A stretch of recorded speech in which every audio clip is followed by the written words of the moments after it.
Hoagie Carmichael's Up a Lazy River. 2, 3, 4.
Up the Lazy River, Hoagie Carmichael.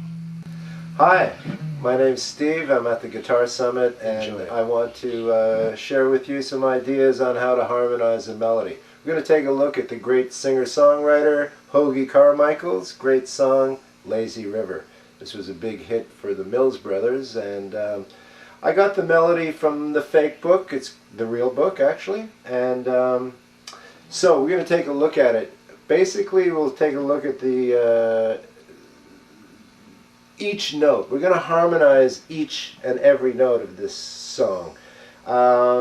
It's a bit of an overkill, but I just want to take a look at every possibility. Okay, you don't have to play it this way, although it does sound really great when you do play it this way. All right, we'll take a look at the first section, which is a good example of cycle 5. It's D7 to G7. C7 to F7. Melody notes start off with the root, the third, the 5, flat 9, root, flat 7.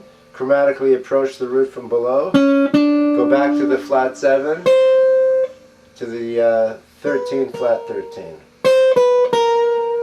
So first note, the D. We'll just put the D. It's a D7. Put the D7 underneath it in a root position. Now we immediately go to the next melody note, which is the third. Put a D7. In this case, we can flat the 9 on the bottom, so we have a D7 flat 9. Very important shape. It's like a diminished shape, which repeats itself every 3 frets. Repeats. On the next set of strings, it looks like this, and it also repeats itself every 3 frets. It's a very powerful chord, and yeah, it's something that you have to learn, okay? So, alright, we're going to continue now. We got the D and the F sharp, with the D7 flat 9. We continue with the D7 flat 9 with the 5th on top. And then we slide this same shape all the way up to fret number 10. And we've got the flat 9 on the top. Okay, so we have... D9. This has got the root on the top, the third, the 9, and the flat 7. Nice chord. And we continue.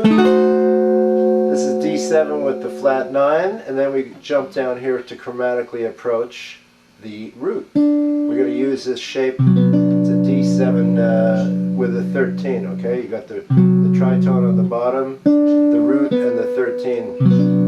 Okay, so basically we jump down to a C sharp 13 and chromatically approach the D, and then we go back to our D7 flat 9. Then we have to do another chromatic approach, D7 altered, so we're going to do a E flat 7 altered to a D7 altered. Now by the altered I mean I've got the tritone, but I flatted the 9 and I flatted the 13.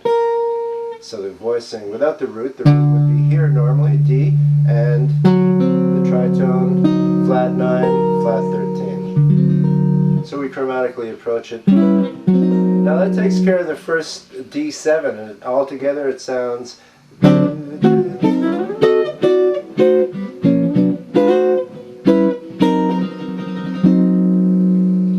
All right, we're going to go on to the next section, G7. I'm going to just play the A. We could play a D7 flat 9. And we're going to jump to a G7. Now we've got G7, G9, G7 flat 9, G9, G13, G7 with a flat 9. Then we chromatically approach G with the third on top. Then we go to G13. We chromatically approach G7. So we have A flat 7 and G7. So altogether that sounds.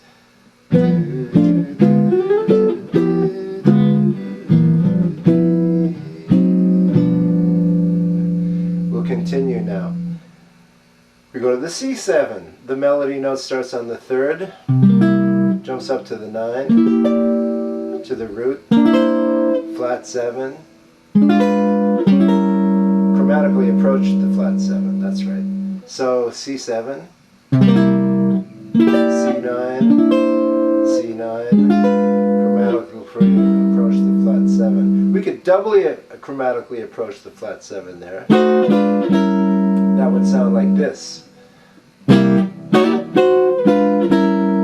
Then we go down to C9, chromatically approach the C9, add the 13, we have C13, now chromatically approach the C9 from above this time, D flat 9, C9. So altogether the C chord looks like C7,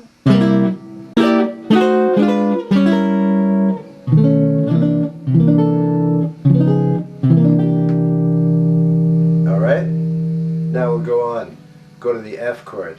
And so right away it starts off with a chromatic approach to F.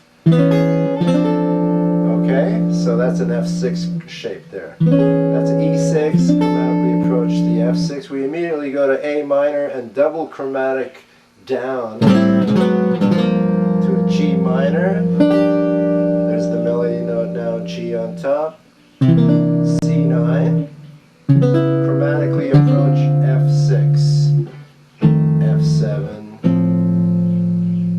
another F chord with the A in the bass, with the third in the bass, and then on to an A7. And we're back at the beginning.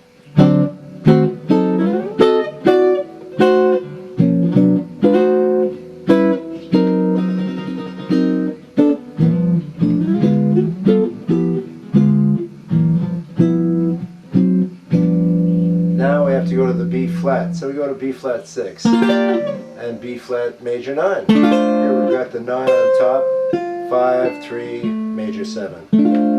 So we got 6 and major 7. Now double chromatically approach the B7, the B flat 7 rather, B flat 7 flat 9. So we have B flat 6, major 7, double chromatically approach B7, B flat 7 flat 9. And then we go up to an F. Now, we're going to go F, E, E7 flat 9, E flat 7 flat 9, D flat 7 flat 9. So that's F, E, like it's a chromatically approach. E, again. E flat. This is D7 flat 9. All the same shape and just chromatically going, passing down. We go to G and C13. So on the G9, I'm just going to play the melody notes here. I'm getting tired of doing every note. So now when I slide off here, I slide down. This is C13. To C13. It's really the same shape, but it's sorry, not the same shape, but the same notes. An octave below. So I'm sliding down, going into the C13, sliding up to the F13. So